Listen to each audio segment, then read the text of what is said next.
अरे भाई जब आपको इल्म नहीं है, आपको मालूम नहीं है, तो फिर आप डिबेट क्यों कर रहे हो? और कर रहे हो तो फिर जबरदस्ती क्यों कर रहे हो कि आपकी बातें मानी जाए जब आपको इल्म नहीं है? एक चीज तो ये। दूसरी बात ये है सर कि आपने जो बात कही है ना कि अपने घर वाले ही जान के दुश्मन बन जाते हैं, तो मेरा तो सिर्फ इतना सा सवाल है कि मेरे जो फैमिली मेंबर्स थे, मेरे जो वालिदैन थे, मेरे जो भाई बहन थे, वो तो कोई कट्टर एक्सट्रीमिस्ट नहीं थे। उनसे ज्यादा कट्टर एक्सट्रीमिस्ट मुसलमान तो मैं था, क्योंकि मैं तबलीगी जमात में था और मैं उनके ऊपर दीन इस्लाम को थोपता था, अपनी माँ बहन बेटियों के ऊपर, अपने घर वालों के ऊपर, अपने भाइयों के ऊपर, अपने वालिद को भी मैं सुनाया करता था कि अगर वो किसी दिन की फर्ज नमाज छोड़ दे, मैं कहता था आप इतने बुजुर्ग हो गए हो, पता नहीं कब जिंदगी खत्म हो जाए, आपको नमाज पढ़नी चाहिए, बड़ा गुनाह है। अगर आप एक फर्ज नमाज जानबूझ करके छोड़ दोगे, एक हुक्म जहन्नम में जलोगे, और एक हुक्म जो है वो 2 करोड़ 88 लाख साल का होगा। तो क्या आप बर्दाश्त कर पाओगे इतने साल जहन्नम की आग को सिर्फ एक नमाज छोड़ने पर? इस तरह की चीजें मैं करता था। लेकिन फिर भी इतने मॉडरेट फैमिली से आने के बाद भी, इतनी लिबरल फैमिली से आने के बाद भी, कि मेरे फादर हिंदुओं के फेस्टिवल्स में भी पार्टिसिपेट करते थे, उनको उनकी मिठाई भी खाते थे, उनको अपनी खीर सवैयां भी खिलाते थे, फिर भी आज मैं अपने घर से, अपने घर वालों से दूर क्यों बैठा हूं? अपना घर छोड़ करके पिछले 5 साल से बाहर क्यों हूं? वो मेरे से बात क्यों नहीं करते? वो मुझसे मिलते क्यों नहीं है? मैं उनसे मिलने क्यों नहीं जा सकता? अपने शहर में क्यों मैं दाखिल नहीं हो सकता? हम वाक और अभिव्यक्ति की स्वतंत्रता के बारे में भारतीय संविधान के अनुच्छेद 19 को जो समर्थन करते हैं, उदाहरणों, छवियों और संदर्भों सहित यह वीडियो केवल मनोरंजन, सूचना और शैक्षिक उद्देश्यों के लिए प्रदान किया गया है और चैनल किसी भी अवैध गतिविधियों को बढ़ावा या प्रोत्साहित नहीं करता है। हमारा मकसद केवल समाज से जागरूक करना है। जय हिंद दोस्तों, एक्स मुस्लिम हमेशा से कहते आए हैं अरबी कल्ट को छोड़ना आसान नहीं है, और इस पर बोलना या सवाल करना तो सीधे मौत के मुंह में जाने से कम नहीं है। एक्स मुस्लिम सलीम वास्तिक पर हुआ जानलेवा हमला इसका जीता जागता उदाहरण है। इसके बावजूद बहुत बड़ी संख्या में लोग इस कल्ट को छोड़कर इंसानियत की दुनिया में वापस आ रहे हैं, बल्कि इसके खिलाफ आवाज भी बुलंद कर रहे हैं। इससे साफ पता लगता है दीन के नाम पर फैलाए गए इस इस्लामिक कल्ट के अंदर कितनी गंदगी भरी पड़ी है। इस पर ईमान रखने वाले लोगों को अपनी किताबें पढ़कर इतनी शर्म आती है कि वो इन सभी बातों को दूसरे से छुपाने की कोशिश करते हैं। जब कोई एक्स मुस्लिम इनकी बातों को दूसरों के सामने रखने की कोशिश करता है तो इन लोगों से बर्दाश्त नहीं होता। ये लोग जवाब देने के बजाय एक्स मुस्लिमों का जोर जबरदस्ती से मुंह बंद कराने की कोशिश करते हैं। पर आज का दौर इंटरनेट का दौर है। ये लोग एक्स मुस्लिमों को जितना दबाने की कोशिश करेंगे उतनी ही ज्यादा बातें खुलकर सामने आएंगी। सबसे ज्यादा तकलीफ महिलाओं के सामने आती है जब वो इस कल्ट से बाहर आती हैं। अगर कोई महिला सेल्फ डिपेंड नहीं है तो उसकी तकलीफ 10 गुना और बढ़ जाती है। इसलिए महिलाओं को चाहिए अपने पैरों पर खड़ी हों, किसी दूसरे पर डिपेंड ना रहना पड़े, क्योंकि जब भी कोई इस कल्ट को छोड़ता है तो घर वाले ही सबसे पहले दुश्मन बन जाते हैं। सबसे पहला खतरा वही होते हैं। एक्स मुस्लिम समीर जिन्होंने अपने परिवार को छोड़ दिया है, इसके बावजूद समीर के सगे मामा किसी कीमत पर नहीं चाहते हैं कि समीर जिंदा रहे। तो जरा सोचिए, कोई दूसरा मोमिन एक्स मुस्लिमों को कैसे बर्दाश्त कर सकता है? आइए इस वीडियो में देखते हैं एक एक्स मुस्लिम महिला क्या बता रही है और समीर भाई दर बदर इधर उधर भटकने के लिए क्यों मजबूर हैं। हेलो। हाँ जी, आप मुस्लिम हैं? नहीं, मैं एक्स मुस्लिम हूँ। ओके जी, बताइए बहन। समीर भाई, मुझे ना आपने जो टॉपिक निकाला है वो बहुत अच्छा टॉपिक है, और इसके हवाले से ना मैंने एक जगह वीडियो देखी थी रमज़ान के हवाले से ना, तो उसमें बताया था कि कुरान में जो रमज़ान मेंशन है वो एक्चुअली किसी मंथ का नाम नहीं है। वो एक मतलब जैसे कि प्री इस्लामिक दौर में जैसे हमारे होते हैं 4 सीजन होते हैं ना, तो रमज़ान जो है वो उस सीजन का नाम था जिसमें बहुत शदीद गर्मी पड़ती थी। तो फिर ये हिजरत के 11 साल बाद जो है वो उमर बिन खत्ताब ने जो है ना फिर ये 12 महीने बनाए, क्योंकि उनको प्रॉब्लम हो रही थी कि वो खत वगैरह भेजते थे तो उसमें डेट मंथ मेंशन करना मुश्किल होता था। तो आप इस टॉपिक पे भी थोड़ा डिटेल में बात करें, तब थोड़ी प्री इस्लामिक हिस्ट्री निकालें कि मतलब लोग अभी जिस रमज़ान को समझते हैं कि शायद वो ये रोज़े रखने वाला रमज़ान है, और जो एक्चुअल रमज़ान का मतलब है वो कुछ और था। मतलब अगर देखा जाए तो फिर रमज़ान तो कोई मंथ थोड़ी था, वो तो सीज़न था ना। तो फिर मतलब रोज़े रखना है 1 मंथ के, और फिर बाद में नाम दिया, फिर कुरान से उसको लिंक कर दिया कि भाई कुरान में मेंशन है कि रमज़ान के रोज़े रखो। तो ये मतलब आपस में लिंक ही नहीं करती ना ये चीज़ें। तो फिर वो कौन-सा महीना था जिसमें जो है वो आप सल्लल्लाहु अलैहि वसल्लम जो हैं वो रोज़े रखा करते थे। तो यहाँ पे बहुत ज़्यादा ना झोल है, तो मैं चाहती हूँ कि आप इस हिस्ट्री पे भी थोड़ा-सा ना बात करें और थोड़ा-सा हमको भी मतलब बताएँ डिटेल में। जी, जी। ये जिस पर्सपेक्टिव से आप बात कर रही हैं, इसके ऊपर जी। जो है मैंने भी रिसर्च किया है थोड़ा-सा, और एक्चुअल में बात ये है कि मुसलमानों के रमज़ान के रोज़े को लेकर के बहुत सारी जो है थ्योरीज़ मौजूद हैं। जिसमें कुछ थ्योरीज के अंदर ये कहा जाता है, हालांकि कुरान का जो क्लेम है कि तुम्हारे ऊपर रोजे ऐसे फर्ज किए गए जैसे पिछली कौमों के ऊपर फर्ज किए, लेकिन वहां पर कुरान ये डिस्क्राइब नहीं करता कि वो पिछली कौम कौन सी है जिसके तरीके से रोजे जी रखना फर्ज किया गया। क्योंकि यहूदियों का जो रोजा है वो अलग है, उसकी टाइमिंग अलग है, उसकी ड्यूरेशन अलग है, उसका तरीका अलग है, उसके रूल्स एंड रेगुलेशन अलग हैं, और क्रिश्चियन का जो रोजा है उनकी अलग है। लेकिन ऐसा नहीं है कि सिर्फ यही कौम जो है रोजा रखती थी, जू और क्रिश्चियन। इसके अलावा एक और कौम थी पहले, जिनको कहा जाता था साबीन, जिसका जिक्र कुरान के जी अंदर मिलता है कि और क्रिश्चियन, यहूदी और साबीन और मुसलमान ये जन्नत में जाएंगे, क्योंकि ये सारे के सारे अपने अपने टाइम के रूल्स रेगुलेशन को फॉलो कर रहे थे। तो उसमें साबीन का भी जिक्र है।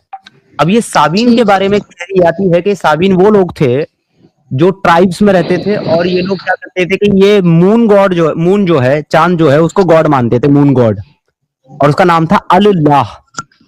अरबी में उसको कहते हैं अल्लाह, यानी कि द मून गॉड। ला मतलब मून, और उसको जिसको बाद में जी जी कवर कर दिया गया, ये उसको मून गॉड मानते थे, अल्लाह मानते थे। अब बात यह है कि उनका रोजा रखने की जो थियोरी, जो जो हिस्ट्री के अंदर कॉन्सेप्ट मिलता है, वो ये था कि वो चांद की इबादत किया करते थे, चांद की पूजा किया करते थे। और जब चांद जो है वो अमावस आती थी, यानी कि चंद्रग्रहण आता था या अमावस आती थी, जब चांद जिन्हों में नजर नहीं आता, तो उनको ये लगता था कि इन दिनों में अगर हम मून गॉड की इबादत करेंगे तो मून जो है वो जल्दी से आएगा, जिससे हमारे लिए रात में रोशनी होगी और हम लोगों को रात में निकलना, काम करना और शिकार करना हमारे लिए आसान रहेगा।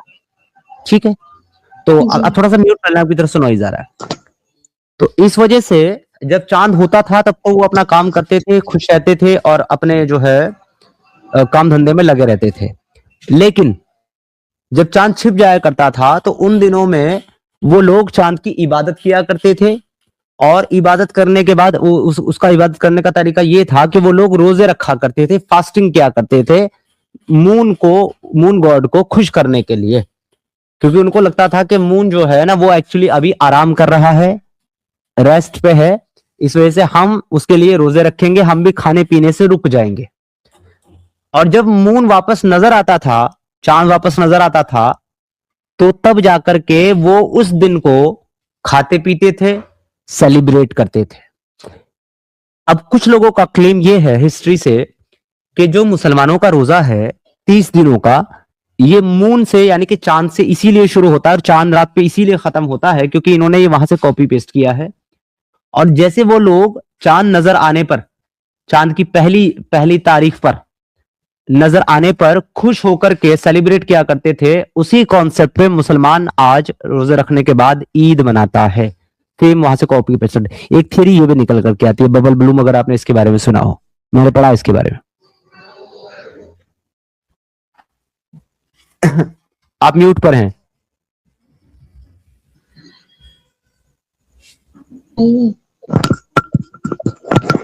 अच्छा, एक जो है ना वो इस पे होता है आई थिंक, और एक जोरेस्ट्रियन जो है ना वो भी बहुत जो है बोलते हैं कि जितना भी इस्लाम है ना वो तकरीबन 50-70% जो है ना वो उन्हीं के मजहब से कॉपी किया गया है।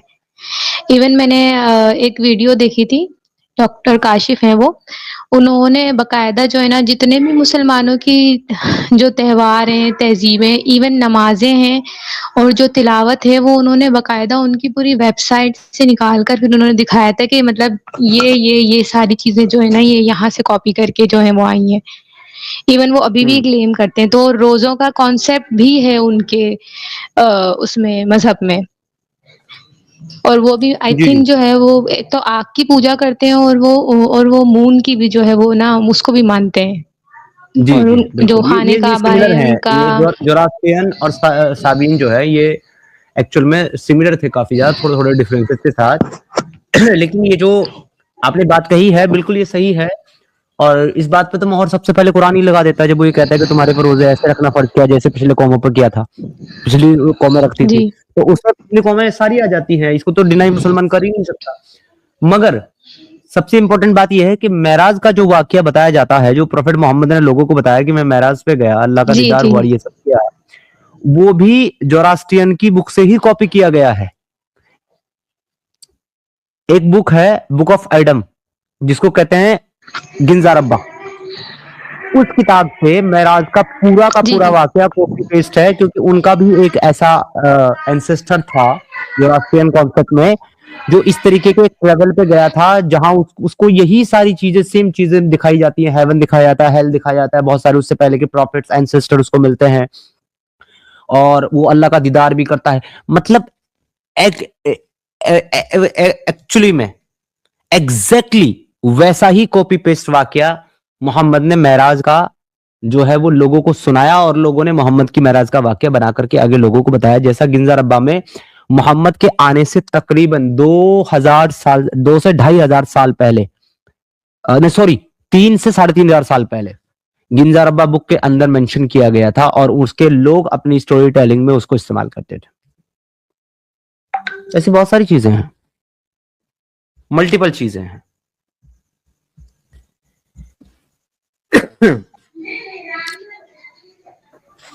जी, तो आपको कुछ और ऐड करना जी, है इसके अंदर बबल ब्लूम जी?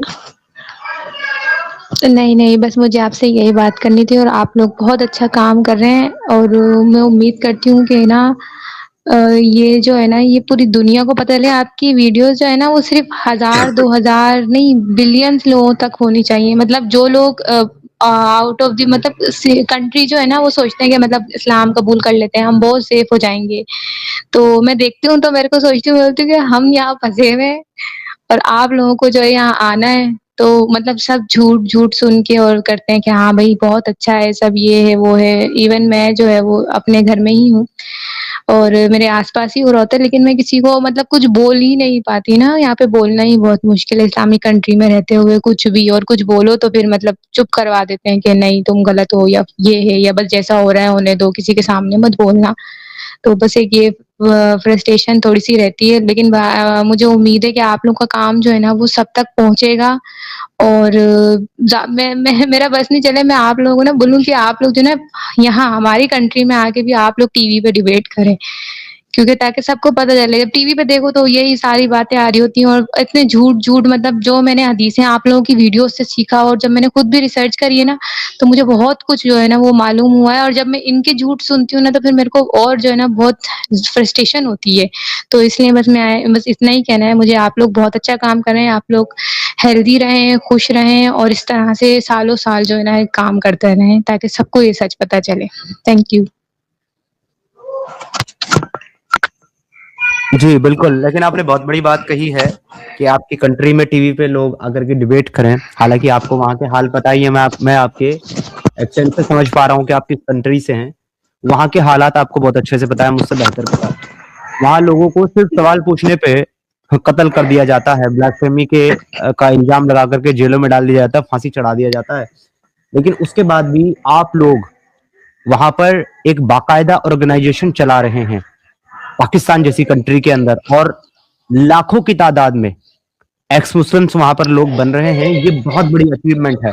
मैं समझता हूँ इंडिया में जितने लोग एक्स मुस्लिम मूवमेंट में काम कर रहे हैं, उनके लिए तो फिर भी मतलब परेशानियां तो है, तकलीफें तो हैं। जैसे हमारे सलीम भाई का भी इन्होंने गला रेतने की कोशिश की, सरतन से जुदा करने की कोशिश की।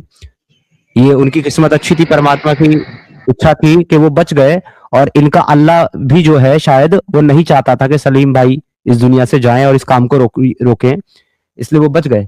लेकिन पाकिस्तान के अंदर ये रह करके काम, ये बड़ा मुश्किल है, क्योंकि वहां पर हर कदम पर आपका सर तन से जुदा करने वाले लोग बैठे हुए हैं। मगर क्योंकि आज पहली बार आप हमारे चैनल पे आई हैं बहन, तो मैं आपसे ये जरूर जानना चाहूंगा कि आपके साथ ऐसा क्या हुआ, या ऐसे क्या क्या रीजन रहे जिसकी वजह से आप दीन इस्लाम को छोड़ करके आप इंसानियत के रास्ते पे चल पड़े? एक्चुअली हुआ कुछ ये कि मैं 2-3 साल पहले ना काफ़ी डिप्रेशन में चली गई थी। तो फिर मैंने जो है वो नमाज़ का सहारा लिया और मैं बहुत रोती थी, ये करती थी, नमाज़ पढ़ी हूँ। फिर इस्लामिक वीडियोज़ की तरफ आई कि देखूँ, एक फ़िरके में देखा, वहाँ मुझे बहुत अजीब लगा। मतलब कुछ बातें तो समझ में आने लगती हैं कि हाँ, हाँ, ठीक है, लेकिन आहिस्ता-आहिस्ता जब आप उसको थोड़ा डीप जानने लगते हो, तो फिर वो जो है ना फिर मैंने कहा नहीं ये सही नहीं है, सही बोलते हैं, ये सही नहीं है सब। फिर दूसरा, फिर तीसरा, ऐसे करते-करते फिर मैंने कहा ये सब छोड़ो, मैं खुद जो है ना वो कुरान पे रिसर्च करती हूँ और खुद इन सब चीज़ों को देखती हूँ, पढ़ती हूँ कि क्या है, क्या नहीं है। मैंने जी। जब खुद से पढ़ना शुरू किया तो फिर मुझे आहिस्ता-आहिस्ता समझ में आना शुरू हुआ। मैंने कहा मतलब ये तो चीज़ मतलब औरतों के साथ इस तरह से कि मतलब जो कुछ है जन्नत में सिर्फ़ मर्दों के लिए है और औरत को ये सज़ा मतलब एक आयत मैंने ऐसे पढ़ी जिससे मेरा दिमाग एकदम से हो गया कि अगर मर्द कुछ गलत काम करे तो उसे जो है वो अ, उसे जो है ना थोड़े दिन मतलब तंबी करो और वो मान जाए तो उसे छोड़ दो। लेकिन अगर औरत अगर वही गलती करे तो उसे जो है वो चारदीवारी में बंद कर दो जब तक वो मर ना जाए। आई वाज़ लाइक मतलब धोखा। ये हाँ, क्या धोखा वैल्यू है? कैसा रखे। हाँ, वही। फिर मुझे वैसे तो नंबर वग़ैरह याद नहीं रहते, फिर मैं हदीसों की तरफ आई। मैंने कहा मैं वो पढ़ी। एक मेरा फ्रेंड भी है ना, तो वो भी जो है वो एक्स मुस्लिम ही है। तो वो मुझसे ज़्यादा डीपली बात नहीं करता था, लेकिन फिर वो मुझे समझाया कह रहा ये सब बेकार होता है रिदा, तुम किस चक्कर पड़ गई और ये वो।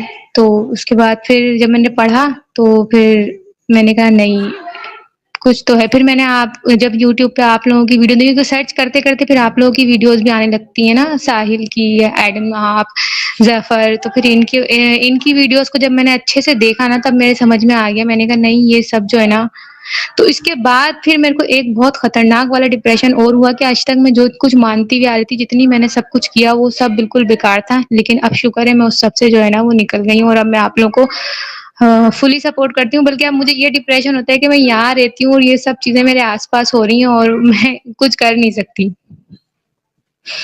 तो बस हुँ। यही एक वजह थी। मतलब खुद से भी मैंने पढ़ा बहुत सारी चीज़ें देखी और आप लोगों के जो रेफ़रेंस थे ना शुरू-शुरू में तो मुझे बहुत अजीब लगता था कि यार ये कैसे बोल रहे हैं, झूठ है, ये है, वो है। लेकिन जब मैंने खुद उन्हें खोल के देखा ना तब मेरी समझ में आया, मैंने कहा नहीं, आप लोग बिना रेफ़रेंस जो आपके रेफ़रेंस है वो बिल्कुल सही है, लिखा है, हमको नहीं बताया जाता, वो बात अलग है। लेकिन बिल्कुल आप लोगों की बातों से मेरी आँखें खुल गईं और मैंने खुद भी मेहनत की अपने उस पे, तो अब शुक्र है कि मैं जो है ना वो इस सब से तो निकल आई हूँ, उस खौफ से, उस अजीबो-गरीब दुनिया से। अच्छा, मैं आपसे एक सवाल और पूछना चाहूँगा छोटा-सा। जब आप इसके ऊपर रिसर्च कर रही थी और आपने ये मन बनाया रिसर्च करते-करते, पढ़ते-पढ़ते, तो क्या आपको किसी एक्स मुस्लिम ने ये बोला था कि आप मेरी बात को मानो और इस्लाम को छोड़ दो, या आपने खुद पढ़ कर के छोड़ा? नहीं, मुझे किसी ने फ़ोर्स नहीं किया और इवन मेरे फ्रेंड ने भी मुझे फ़ोर्स नहीं किया कि मानो तुम मेरी बात को। मैंने खुद पढ़ा, मेरा जो है वो अक्ल में आई ये बातें, तब मेरे समझ में आया ये सब कुछ ना। मुझे अब मैं अगर इस्लाम का तो भई आप समझते हैं ना कि मतलब आपने आँखें बंद करके जो है वो यकीन करना है। अगर आप हुँ। ने आँखें मतलब खोल ली तो मतलब समझे फिर आपकी आँखें सच में खुल जाती हैं। तो वो तो एग्ज़ैक्टली। सब यही कहते हैं कि आपने बस पूछना नहीं है, सवाल नहीं करना है, जैसा है वो बिल्कुल सही है। भले चाहे आपका आधा हिस्सा हो जायदाद में, भले चाहे आपका शौहर जो है वो आपको 3 तलाक दे के छोड़ दे बिना किसी रीज़न के, मतलब आपकी ज़िंदगी बर्बाद कर दे और अगर आप खुला लो तो आपका कोई हिस्सा भी नहीं है उसकी जायदाद में या किसी भी उल्टा चीज़ आपको में। देना पड़ेगा। जी। उल्टा तो आपको ये सब देना तो पड़ेगा उसे पैसा। हुँ। मैंने कहा यार ये कैसी औरतों की प्रोटेक्शन है भई? और वो देखिए, इस्लाम के सु अंदर देखिए, इस्लाम के अंदर ये कॉन्सेप्ट है, मैं इस पे बताऊँगा आपको अभी। मुझे याद दिलाइएगा कि आप इस पे बताने वाले थे खुला पे कुछ, अगर मैं भूल गया। लेकिन मैं पहले ये बता दूँ, तमाम सुनने वालों के लिए और ख़ासकर मुसलमानों तुम्हारे लिए, कि मैंने इस बहन से ये सवाल इसलिए पूछा है, क्योंकि तुम लोग कहते हो कि तुम सारे लोगों को गुमराह करते हो, उनको दीन इस्लाम से हटाते हो, मिसगाइड करते हो, तो हम ऐसा कुछ नहीं करते। हम लोग सवालात इसलिए पूछते हैं ताकि तुम हमारे सवालात और हमारे रेफरेंस को सुन करके उनको क्रॉस चेक करो, वेरीफाई करो और खुद ये तय करो कि ये सही है या गलत है। हम कभी किसी को ये नहीं कहते कि तुम एक्स मुस्लिम बन जाओ। हम सीधा ये कहते हैं कि भाई अपनी किताब को अपनी ज़बान में तर्जुमे के साथ खुद पढ़ो और खुद समझो। और जो इंसान ये काम करता है, वो इंसान इसी तरीके से इस मज़हब से बाहर आ जाता है। इसकी कामियाँ और इसकी खामियाँ उसको नज़र आने लगती है। इसकी कमियाँ और खामियाँ सिर्फ़ उन लोगों को नज़र नहीं आती, जिनके पास या तो दिमाग नहीं है, ब्रेन नहीं है, लॉजिक नहीं है, जो दिमागी अपंग ज़ॉम्बी हैं, या तो फिर उनको समझ में नहीं आती, जो सिर्फ़ अपने मुल्ला मौलवी और मुफ्तियों की मिंबर पे दिए हुए बयान को ही सच मान करके उसी के पीछे भेड़-चाल चलते रहते हैं। इसलिए तुम लोगों से भी मेरा यही तुम्हारे लिए यही एडवाइस और सजेशन है मुसलमानों, कि तुम एक बार अपने मज़हब और अपनी किताब को अपनी ज़बान में एक बार पढ़ करके देखो, ईमान का चश्मा उतार करके ये सोच करके पढ़ो कि मैं जानना चाहता हूं कि दीन इस्लाम क्या है, कुरान क्या कहता है, हदीसों में क्या हुक्म है। अगर तुम ये करोगे, डेफिनेटली तुम इंसानियत के रास्ते पे आ जाओगे और बाहर निकल जाओगे। अब जैसे बहन आपने खुला की बात करी थी, तो देखिए, एक तो औरत कभी भी अपनी मर्जी से किसी शौहर को तलाक नहीं दे सकती, वो सिर्फ तलाक मांग सकती है, मुतालबा कर सकती है कि भाई मेरा तुम्हारे साथ गुजारा नहीं हो रहा, तो मुझे तलाक दे दो खुदा के वास्ते। तो इसको कहते हैं खुला। अब अगर वो शख्स इसके बदले में उस विमन से, उस महिला से, देखो सॉरी बहन, आपको शायद लग रहा होगा कि मैं पाकिस्तानी हूं लेकिन मेरे सामने महिला क्यों बोल रहा है या औरत क्यों नहीं बोल रहा। हम औरत इसलिए नहीं बोलते क्योंकि औरत जो है औरा से निकला है, जो कि फारसी वर्ड है जिसका मतलब होता है फीमेल पार्ट, इसलिए हम किसी भी फीमेल को ये शब्द नहीं कहते क्योंकि ये गाली है। सो इसलिए मैं विमन और महिला कह रहा हूं। तो महिला को वो रकम या वो माल उस शौहर को देना पड़ेगा जो वो मुतालबा कर ले अपनी मर्जी से कि मुझे इतने पैसे चाहिए या ये ज्यादा चाहिए या ये जमीन चाहिए या इतना माल दौलत चाहिए, तब मैं तेरे को तलाक दूंगा। उसके बाद अगर वो दे दे तो वो शौहर उसको तलाक दे दे। ये है खुला। अब मैं आपको इससे सिमिलर एक और चीज बताता हूं कि अगर आपके पास कोई गुलाम है, ख्वाह वो मर्द हो या औरत हो, वो भी अगर अपने मालिक से अपनी आजादी चाहता है तो वो उसको पेशकश कर सकता है कि मेरी जितनी कीमत है, जितनी कीमत में आपने मुझे खरीदा है, या मेरी जितनी कीमत आप तय करें, उतना माल और उतना चीज जो है मैं आपको दे देता हूं, आप मुझे आजाद कर दें। तो मालिक को चाहिए कि वो माल लेकर के उससे आजाद कर दे। अब सवाल ये बनता है कि एक गुलाम लौंडी में और एक बीवी में इस्लाम ने क्या फर्क रखा? कुछ भी नहीं। जैसे एक गुलाम अपनी आजादी तलब कर सकता है माल के बदले, वैसे ही एक औरत खुला तलब कर सकती है माल और जायदाद के बदले, और उसको मेहर भी नहीं मिलेगा। तो ये कितनी शर्म की बात है कि इस्लाम ये कहता है कि हमने औरतों को हुकूक दिए हैं, लेकिन उनको बकद्र खड़ा कर दिया है गुलामों के तौर तरीके के। जी बबल बहन, अपना माइक अनम्यूट करिए और बताइए आपका इस पर क्या कहना है। समीर भाई, आपने तो एक नई और कहानी सुना दी। टू बी ऑनेस्ट, मुझे इस बारे में नहीं पता था। मैं जब भी आप लोग की वीडियो देखती हूँ या मतलब आपकी सुनती हूँ ना, तो मुझे कुछ नया ही जानने को मिलता है जो मुझे पहले कभी नहीं पता था। अब मैं दुआ करती हूँ कि ये यहाँ पे ना किसी को पता ना चले, क्योंकि यहाँ पे जो है ना, ये बात तो किसी को पता ही नहीं थी कि खुला लेने पर जो है वो मर्द पैसे भी मांग सकता है। जी कुरान में है ये कुरान में है। हाँ, ये एक और बड़ा मसला हो जाएगा हमारे लिए। पहले ही हम यहाँ फंसे हुए हैं। आप रिसर्च कीजिएगा कि कुरान के अंदर खुला की आयत, तो आपके सामने जो आयत आएगी जब उसे आप खोल करके पढ़ोगे तो आपको पता चल जाएगा कि वहां पे एक्चुअल में ऐसा लिखा हुआ है। अब एक कमेंट है एक भाई का, मुझे नहीं पता ये भाई मुसलमान है या ये भाई गैर मुस्लिम है, लेकिन इनके कमेंट लिखने के तरीके से मैं ये समझ पा रहा हूं कि होपफुली ये मुसलमान ही है, जो ये कह रहे हैं कि डिबेट करो लेकिन फेस टू फेस करो, तारीख रखकर। तो भाई मेरे, आप मुसलमान हो या नॉन मुस्लिम हो, कुछ भी हो, लेकिन मेरा जवाब यह है कि हम ऐसी मल्टीपल डिबेट्स कर चुके हैं जो हमने फेस टू फेस की है। But you know what is the problem? सबसे पहले मैं आपको ऐसी डिबेट्स दिखा देता हूं, और एक नहीं सैकड़ों डिबेट्स हैं। जैसे कि ये वाली है ऑन न्यूज चैनल के ऊपर, दिल्ली लाल किला के सामने की ये डिबेट है, जहां पर मैं ये अकेला खड़ा हुआ था ऑन रोड विद फेस, और मेरे चारों तरफ ये सारे, ये वाला दाढ़ी वाला, ये मुंह जो छुपा रहा है ये वाला, ये पीछे जो खड़ा है ये वाला, इसके पीछे जो खड़ा है ये वाला, इधर जो एक मेरे पीछे इस साइड में खड़ा है ये वाला, ये दाढ़ी वाला, ये दिख रहा है इधर ये वाला, और इसके पीछे, हाँ स्क्रीन नहीं आ रही क्या? Sorry sorry sorry sorry sorry, ये ले। तो वर्ड फैक्ट भाई, ये देखिए, ये वाली मैं वीडियो चला भी सकता हूँ, कोई दिक्कत नहीं, लेकिन इस तरफ देखिए, ये इस तरफ, ये जो मुल्ला जी खड़े हैं मेरे सामने ये मुसलमान है, ये जो मुंह छिपा रहा लड़का ये मुसलमान है, ये जो पीछे खड़ा हुआ मुझे घूर रहा है ये मुसलमान है, इसके पीछे ये मुल्ला जी के पीछे सर दिख रहा है ये मुसलमान है, और यहाँ जहां मैं खड़ा हूं इसके पीछे एक और मुसलमान खड़ा है जो आपको इस पिक्चर में नजर आएगा, दाढ़ी वाला मुल्ला जी, ये रहा। ये सारे मुसलमान मेरे साथ यहां पर खड़े हुए हैं। इस वीडियो का लिंक भी मैं डाल देता हूं, और इस तरह के कई डिबेट्स और वीडियोस हमारे ओ न्यूज के ऊपर मौजूद हैं, आप जाकर के इनको देख सकते हैं। हम फेस टू फेस डिबेट भी करते हैं, मगर जब हम फेस टू फेस डिबेट करते हैं तो फिर हमारे साथ क्या होता है? ये भी मैं आपको इस ऑन न्यूज के चैनल की वीडियो से ही दिखाऊंगा। और एग्जाम्पल देता हूं वो दिखाने से पहले कि आज सलीम वास्तिक भाई फेस टू फेस डिबेट करने की वजह से ही आईसीयू में पड़े हुए हैं। आज उसी की वजह से इनका गला आ गया है। आज इसी की वजह से वो जिंदगी और मौत के दरमियान झूल रहे हैं। हालांकि अभी बेहतर हो गए हैं। ईश्वर ने, परमात्मा ने, जो सच्चा खुदा है, उसने उनको बचा लिया है। मगर मारने वालों ने अपनी कोई कसर नहीं छोड़ी थी, सिर्फ इसी वजह से कि फेस टू फेस चेहरा दिखा करके ग्राउंड पे खड़े होकर के मुसलमानों के साथ डिबेट करते थे और मुसलमान जवाब नहीं दे पाए तो गला काट दिया। और यहां तक कि जो मैंने डिबेट की है ग्राउंड पर, उसमें मेरे साथ भी एक डिबेट में मार पीट तक हो गई थी। वो भी मैं आपको अभी दिखा देता हूं, थंबनेल से आपको आइडिया लग जाएगा। तो तुम क्या चाहते हो? अगर तुम मुसलमान हो तो तुम्हारे लिए मेरा जवाब यह है कि तुम लोग किसी भी तरीके से एक्स मुस्लिम्स के साथ डिबेट नहीं कर सकते हो। तुम्हारे अंदर वो मादा, वो दम है ही नहीं। दूसरी बात यह है मेरे भाई कि अगर तुम गैर मुस्लिम हो तो तुम क्या चाहते हो कि हमारे साथ ये हो जाए, ये जो इस वीडियो में हो रहा है, ये मारपीट हो जाए, ये चाहते हो तुम चाहते हो हम लोग मारे जाएं?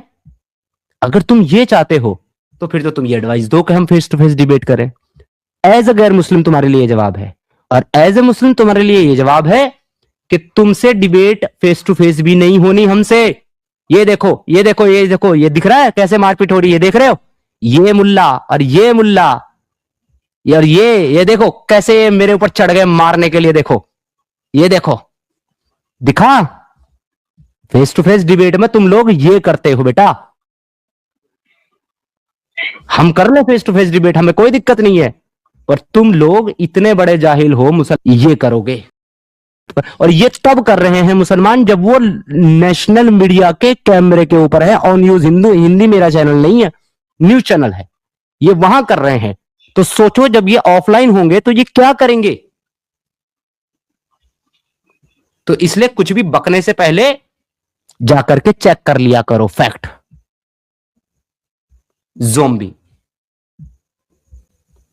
समीर भाई, तरुण के साथ भी तो वही हुआ ना?